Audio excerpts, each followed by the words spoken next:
Bonjour tout le monde, j'espère que vous allez bien. Alors dans cette présente vidéo, toujours en rapport avec la morphosyntaxe, nous allons voir la représentation arborescente des phrases.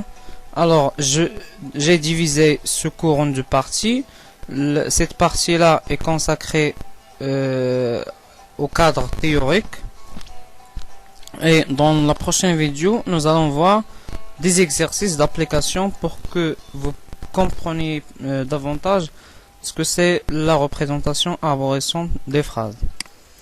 Alors, en effet, avant de commencer la représentation arborescente des phrases, vous devez connaître les catégories morphosyntaxiques ou les parties du discours suivantes, à savoir les noms, les verbes, les déterminants, les pronoms, les adjectifs, les adverbes, les prépositions, les conjonctions, etc.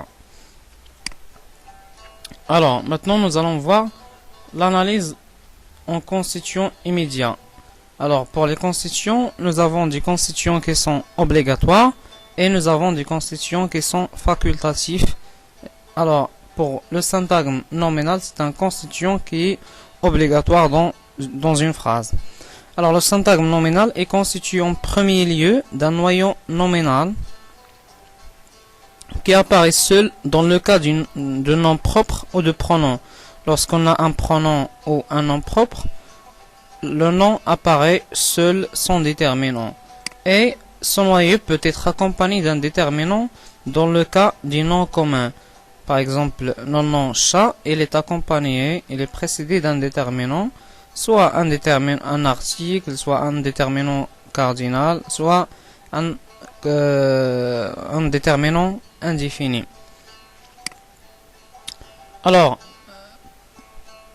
comme le syntagme nominal, le syntagme verbal est aussi obligatoire dans une phrase et se constitue d'abord d'un noyau verbal. Le verbe peut être conjugué aux différents temps, présent, passé composé, futur, etc. Alors, ce syntagme verbal peut également y avoir des expansions au groupe verbal, c'est-à-dire, il peut y avoir un syntagme nominal dans le cas d'un complément d'objet direct, SP dans le cas d'un complément d'objet indirect, S adverbial, S adjectival, proposition relative, etc. Nous allons voir ça plus tard dans les phrases qui vont suivre et vous allez bien comprendre. Alors, pour le syntagme prépositionnel, le syntagme prépositionnel peut être indépendant, c'est-à-dire il relève de la totalité de la phrase et non pas seulement d'un élément de la phrase. Alors, vous allez comprendre, ici, vous avez le syntagme prépositionnel. Il n'est pas dépendant ni du syntagme verbal, ni du syntagme nominal. Il est interdépendant. Dans le cas suivant, le syntagme prépositionnel est dépendant du syntagme nominal parce que c'est un complément du nom, et dans ce cas il est dépendant du syntagme verbal, c'est-à-dire il relève du syntagme verbal. Ne vous inquiétez pas, vous allez comprendre dans des exercices d'application. Parfois il relève du syntagme adjectival, comme dans le cas suivant. D'une école, SP, il relève du syntagme adjectival, ou bien d'un syntagme adverbial, comme dans ce cas-là. Alors vous voyez, le syntagme prépositionnel relève du syntagme adverbial conformément.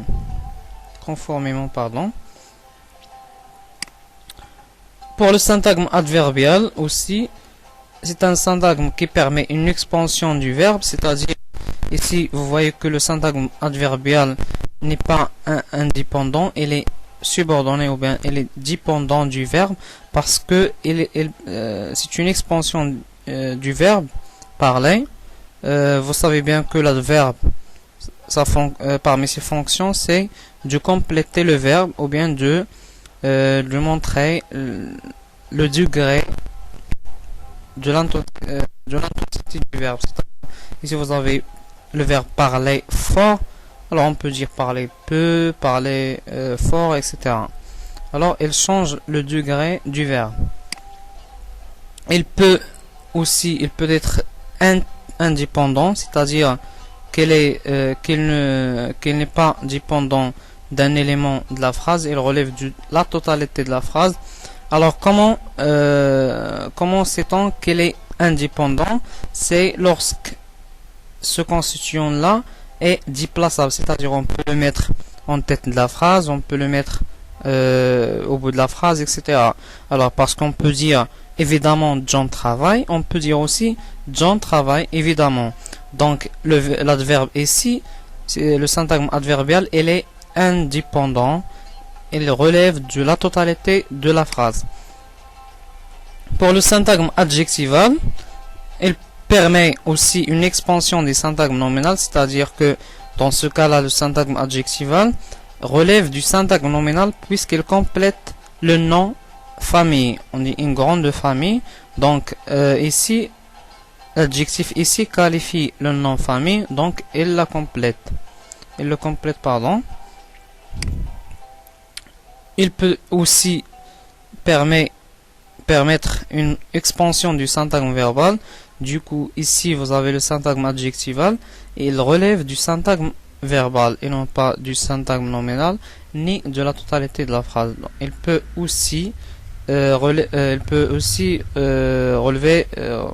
d'un syntagme verbal. Alors, c'est la fin de la vidéo.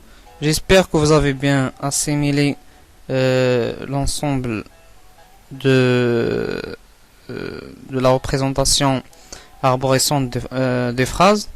Dans la prochaine vidéo, nous allons voir des exercices d'application dans lesquels nous allons analyser les constituants immédiats des phrases que vous pourrez. Et vous pouvez aussi faire des exercices de votre choix et je peux les corriger, je peux vous aider à les comprendre. Et merci.